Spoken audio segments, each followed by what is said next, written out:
شوفولي هالجمال. هيدا البوش دو نويل اللي بيبيض الوجه بليلة العيد. إذا كل مرة عم تتكسر معك عجينة الكيك، اليوم رح قلك السر اللي بيخليها تنلف معك بسهولة ومن دون ما تتكسر. وأول اشي نحن بحاجة ل4 من البيض حجم وسط. لازم نفصل الصفار عن البياض، ولما تفصلوا البيض لازم يكون بارد، هيك بينفصل معكم بسهولة وما بيعذبكم. وحاولوا نزلوا الجزء الأبيض اللي بيكون بالبيضة مع البياض.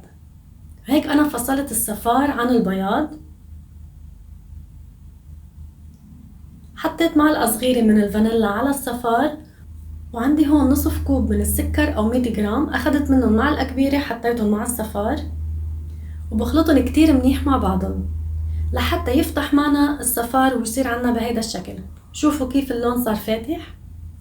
وهون عنا بياض البيض حطيت معه رشة ملح وبنخفقهم، ونحن وعم نخفق بننزل بكمية السكر اللي بقيت عنا. طبعا رح احطلكن المكونات كلها بالوصف او باول تعليق. ومثل ما شايفين بنحط السكر بالتدريج، ما بحطهم كلهم مرة واحدة. نحن وعم نخفق وبنخفق الكيك تقريبا 5 دقايق ل 6 دقايق مش اكتر لحتى نحصل على هيدا القوام. شوفوا كيف صاروا معنا. هيدا هو القوام اللي لازم نحصل عليه للكيك. ما بدنا اياه يكون اتقل من هيك، اذا كان اسمك من هيك رح يطلع معنا الكيك ناشف، فلازم يكون بهيدي السماكة. وبعدين بنزل عليهم بصفار البيض وبنرجع بنخفقهم بالمضرب الكهربائي لمدة دقيقتين. شوفوا كيف صاروا معنا. هيدا هو القوام. ومثل ما قلتلكم ما بدنا القوام يكون كتير جامد لحتى ما يطلع معنا الكيك ناشف. وبنخل عليهم 60 جرام من الطحين او نصف كوب. طبعا هيدا الطحين مخصص للكيك اللي نسبة البروتين فيه 7. وكمان حطيت 3 ملاعق كبار من الكاكاو، ولازم يكون الكاكاو خام، ونصف معلقة صغيرة من البيكنج باودر. وبنخلهم. شوفوا كيف التكتلات اللي طلعت من الكاكاو، فضروري كتير ننخلهم منه انه نتخلص من التكتلات، ومنه منفوت الهواء بالكيك. وهون بدنا ننتبه كتير منيح، بنخلط الخليط بالمضرب اليدوي من فوق لتحت وعلى مهلنا جدا لحتى ما نهبط الهواء يلي دخلناه على البيض. فشوفوا كيف. ومجرد ما يختفي عنا الطحين منوقف خلط. وهذا هو قوام الكيك. شوفوا كيف طالع معنا. لما نعمل رقم 8 بيضل مبين بعدين بينزل. هذا هو القوام المثالي لكيك الجنواز. وهون عندي الصينية اللي بدي اخبزهم فيها، غلفتها طبعا بورق زبدة ومقاسها 35 ب25. اذا كانت عندكم الصينية اكبر شوي ما بيأثر، بيكون احسن، بيطلع معكم سماكة الكيك ارق شوي. ومنوزع الكيك بالصينية بهذا الشكل. وضروري كتير استعمال ورقة الزبدة لحتى تتسهل معنا نحن وعم نشيل الكيك. وبمد الكيك مثل ما شايفين بالصينية ليكون السطح كله متساوي، ما بدنا مكان اعلى من مكان. وبنضرب الصينية ضربتين على الطاولة لحتى يطلع منها كل الهواء. بعدين بحطهم بفرن، لازم حميه قبل ب10 دقايق على درجة حرارة 180 على الرف الوسط، وبولع بس من تحت. وبياخد معنا 12 دقيقة مش اكتر. وبهاي الأثناء بدي جهز القماشة اللي بدي لف فيها الكيك. عندي هون قماشة كتير نظيفة وناشفة، برش عليها كمية قليلة من الكاكاو. وفيكن تستبدلوا الكاكاو بالسكر البودرة، بس أنا بفضل كاكاو لحتى ما تطلع معنا كتير حلوة. وهون الكيك شوفوا كيف لازم تحطوها 12 دقيقة بالفرن مش أكتر، وإلا بتطلع معكم ناشفة وبتتكسر. وشوفوا كيف بورقة الزبدة دغري بتنشال معنا الكيك، فعشان هيك عم قلكن ضروري استعمال ورقة الزبدة. حطيت دغري الكيك على الكاكاو على القماشة، وبنتخلص من ورقة الزبدة أكيد. وطبعا الكيك هون بعده سخن، يعني ما تركته لحتى يبرد. وبعدين بنلفه بالقماشة بهيدا الشكل، وحاولوا ما تضغطوا كتير على الكيك، يعني لفوه على مهلكن. ضرورية كتير هيدي الخطوة لعدة أسباب. أول سبب القماشة بتخلي الكيك ما يلزق على بعضه، وتاني سبب البخار اللي حتحبسه القماشة رح يخلي الكيك يطلع طري، وتالت سبب رح تمرن الكيك انه ياخد شكل الرول.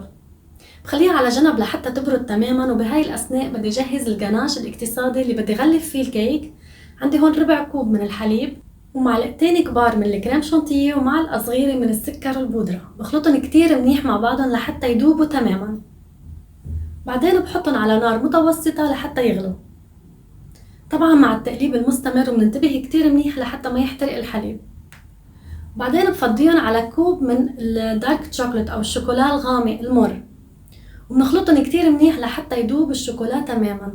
وإذا حسيتوهم بردوا والشوكولا بعده ما داب، بتحطوهم بالمايكرويف لمدة 10 ثواني أو على حمام مائي لحتى يدوبوا تماما. وهيدا الجناش الاقتصادي أنا مرات بزين فيه أطراف الكيك أو بحشي فيه الكيك. شوفوا قديه لمعته حلوة وكتير ناجح وكتير طيب. هلأ بتركه لحتى يبرد بحرارة الغرفة، ما بحطه بالبراد أبدا. شوفوا كيف جمد. طبعا أنا هون بعد ما حطيته بالبراد، فلح أخلطه بالمعلقة شوي لحتى يفتح اللون، لأنه ما بدي اللون يكون كتير غامق. فشوفوا كيف صار معنا اللون بني، لونه كتير حلو. شوفوا لمعته قديه حلوة. خليهم على جنب وبنجهز حشوة الكريمة اللي بدنا نحشي فيها الكيك. عندي هون كوب من الكريم شانتيه مع ربع كوب من الحليب المكثف المحلى ومعلقة صغيرة من الفانيلا، وعندي هون كوب من المي الباردة. لازم تكون المي كتير باردة، بس ما حطيت الكوب كله، حطيت تقريبا 3/4.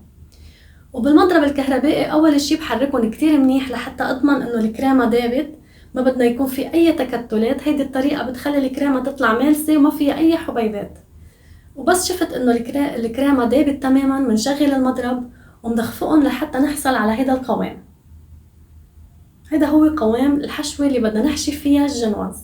وهون الكيك عنا صار بارد وأكيد أخد الشكل الرول.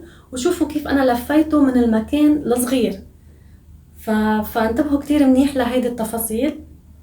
وبعدين بنحشي الكيك بطبقة من الكريمة، وأكيد فيكن تحشوها بكريمة الزبدة.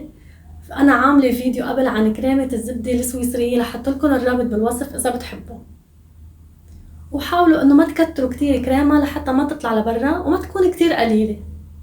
وطبعا بنمدها بالسباتيولا لحتى يطلع السطح كله متساوي، ومنلفها بهيدا الشكل. وانتبهوا كتير منيح انتو عم تلفوها لحتى يطلع معنا الشكل من جوا اسطواني وما يكون في فراغات. فشدوا ايدكم شوي. وشوفوا الكيك قديه ناجح، ما بيتكسر معكم ابدا. هيدا الكيك كتير طري وكامش حاله بنفس الوقت.